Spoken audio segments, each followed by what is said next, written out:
到了。哎，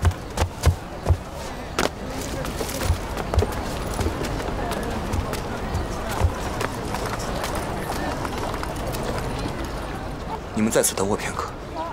义父已不在了，你凭那些单据就想要回3000两银子？是，或不是？玄玄乎乎，我才不信。我看呢，他就是想拖延时辰，走个过场。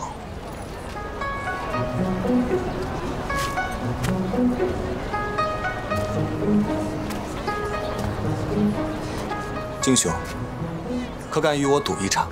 赌？赌什么？1个时辰之内，如若我借不到3000两银子，你与我的欠账一笔勾销。你别中他的招啊！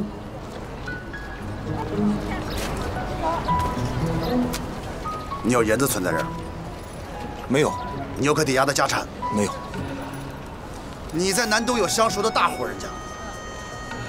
只有一个，宋明玉。嗨，行，你这拿到了3000两，我让你多差遣个把月；你这弄不来，咱俩的账一笔勾销。一言为定。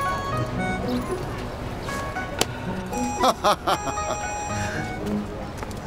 哎，哼，不要为他摇头啊！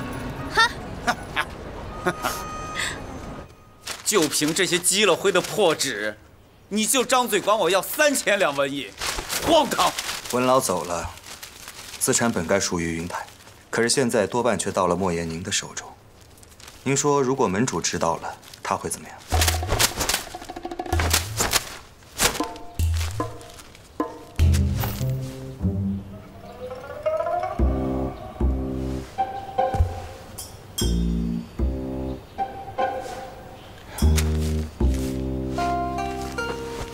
莫言，文老之前放出去的债，哪怕收回70%，也有数万两银子。就算有1000万两，与你何干？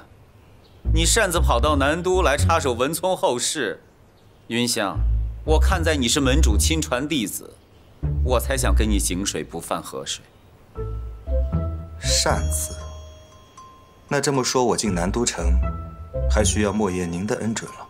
门主命你总辖越州事务，从未派你到南都来管文聪的事。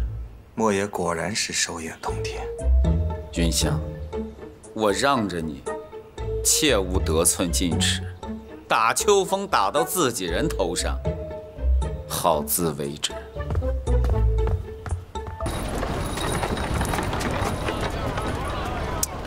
怎么还不出来？要不，咱来赌一把？哼，我可不想欺你。哼。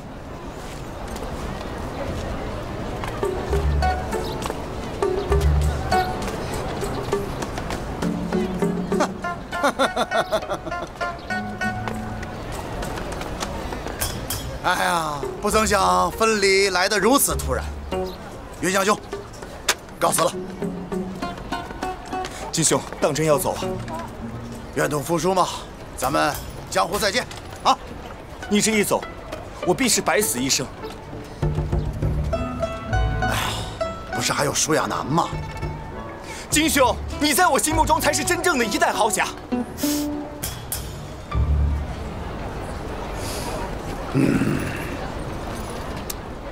罢了罢了，云公子，云公子，这是莫爷给您的。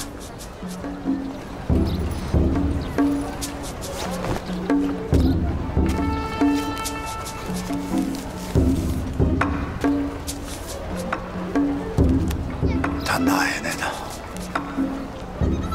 金兄还是舍不得我吧？哎，我就烦你摇头。打一架！